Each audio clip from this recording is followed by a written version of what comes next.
Hoy presentamos por primera vez este esfuerzo que ya tenemos 3 años desarrollando dentro de IPADE, que es la colección IPADE Publishing, que lo que busca básicamente es promover el desarrollo de libros del claustro del IPADE, por supuesto buscando divulgar los conceptos, las ideas que trabajamos en IPADE, pero sobre todo darle sentido, aparte de nuestra misión como profesores del IPADE, de formar líderes con visión global, responsabilidad social y sentido cristiano. Entonces, todas esas ideas están recogidas en estos libros que hoy me da mucho gusto presentar.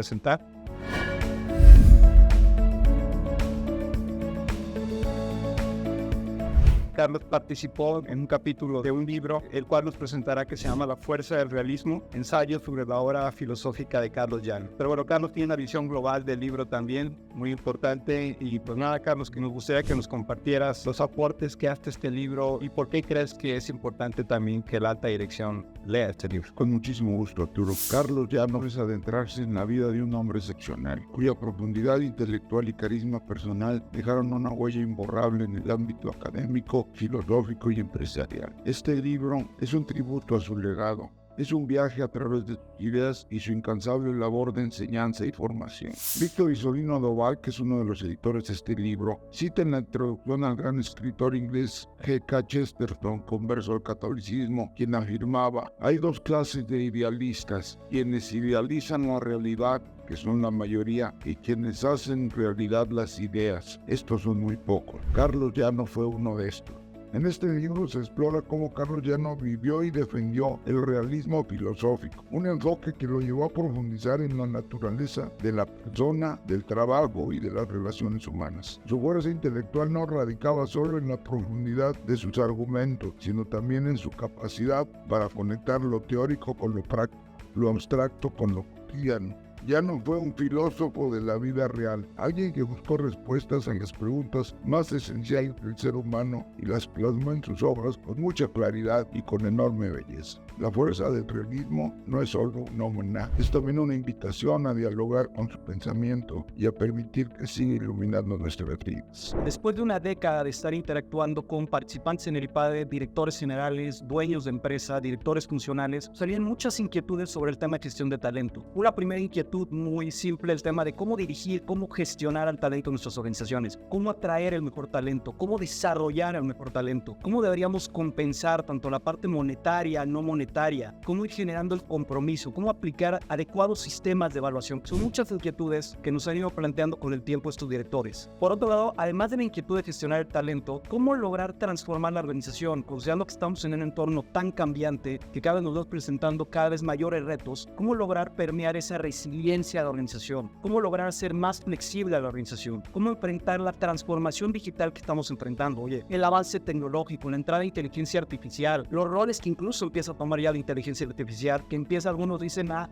incluso quitarle empleos a las personas. Y otro rol y otro reto que es muy claro que te plantean muchos directores y que es algo que de alguna forma es una gran perspectiva o percepción que tenemos de la función de recursos humanos, es no queda tan claro cuál es el rol estratégico de recursos humanos, cuál es el rol estratégico de las áreas de capital humano, de las áreas de talento y cultura. Entonces, de alguna forma, estos retos junto con otros retos coyunturales los queríamos abordar.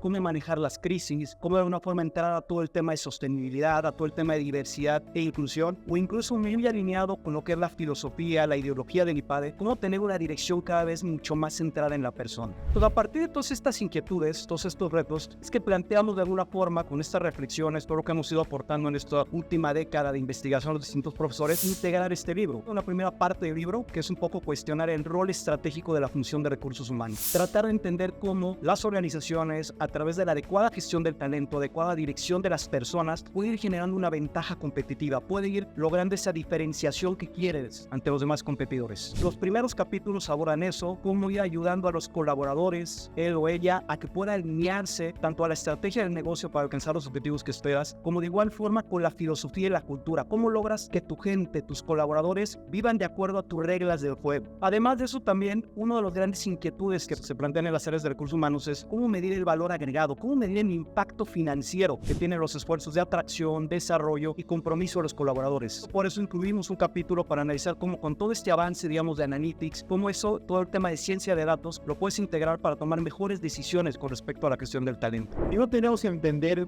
por qué valdría la pena hablar de servicios, ¿no? Y de dirección estratégica de servicios. Sobre 60 80% del Producto Interno Bruto de este país se explica por la operación de servicios. Y no resulta fácil de entender, bueno, ¿y a qué nos referimos con servicio? ¿No? O sea, cuando queremos definir, bueno, ¿y qué es una empresa de servicio? Pues empieza a ser un poco escabroso, un poco nebuloso, ¿no? Entender qué es esto de los servicios. Hombre, y siendo tan importante, ¿no? La gente normalmente piensa que un buen servicio constará de, hombre, sonríe. No, mucho más que eso, ¿no?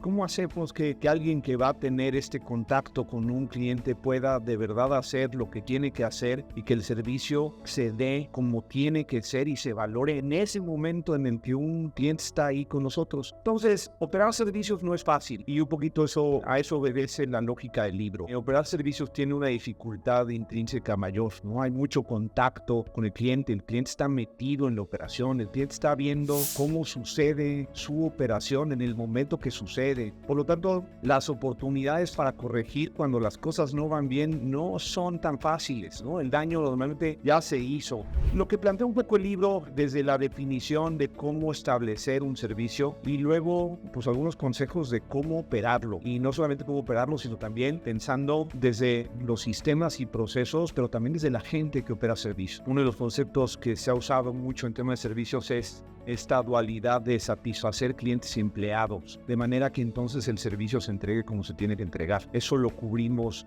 en el libro. Y también hasta aspectos muy técnicos, bueno, y cómo debemos de planear, por ejemplo, un sistema de atención de filas, ¿no? Eso está ahí. Ahora, quizás me remitiría un poco y quién podría leer este libro, ¿no? Como para quién está pensado. Todos. Coincido, no solamente es para aquellos que tienen empresas de servicio, porque es difícil definir una empresa como totalmente de servicios o totalmente de manufactura. En realidad es como un continuo de más servicio, más manufactura. Por lo tanto, también empresas que tienen una diferenciación importante a través del servicio les puede resultar útil. ¿Y esto qué tiene de estratégico? El libro se llama así, ¿no? Dirección Estratégica de Servicio.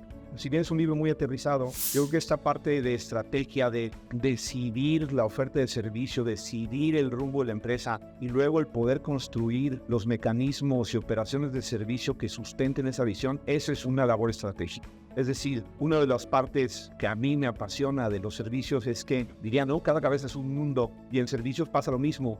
Nunca podremos caerle bien a todo. Nunca podremos tener servicios que hagan a todo el mundo feliz. Tendremos que escoger a quién queremos atender y cómo construimos ese servicio para que les resulte valioso a esa persona o a ese grupo de personas. Esa decisión es estratégica.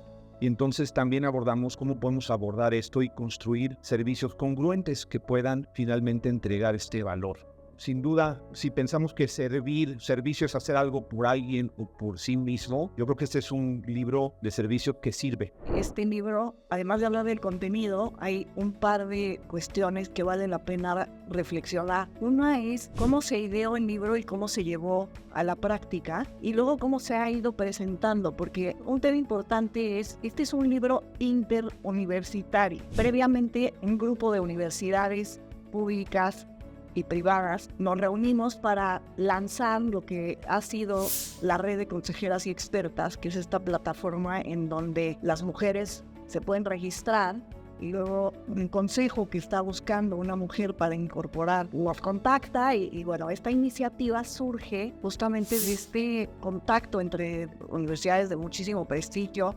Llevamos a cabo este primer lanzamiento de la red de consejera. Después de esto, y de ver además la realidad en los datos, con la baja participación de mujeres en consejos de administración, que a la fecha es apenas de un 12%, teníamos esta pregunta: ¿por qué no llegan más mujeres a los consejos de administración? Además del análisis y de responder a estas preguntas, ¿por qué no llegan más mujeres a los órganos de gobierno corporativo? También nos damos cuenta que hay un impacto muy importante en materia de tener consejos diversos en pensamiento, sobre todo el poder entender cómo la visión de las mujeres es complementaria a la de los consejeros y varones. También dentro del libro viene este debate sobre las cuotas de género, de que se ha hablado mucho, si conviene o no conviene tener cuotas de género, cómo han funcionado en algunos países donde ya se han aplicado.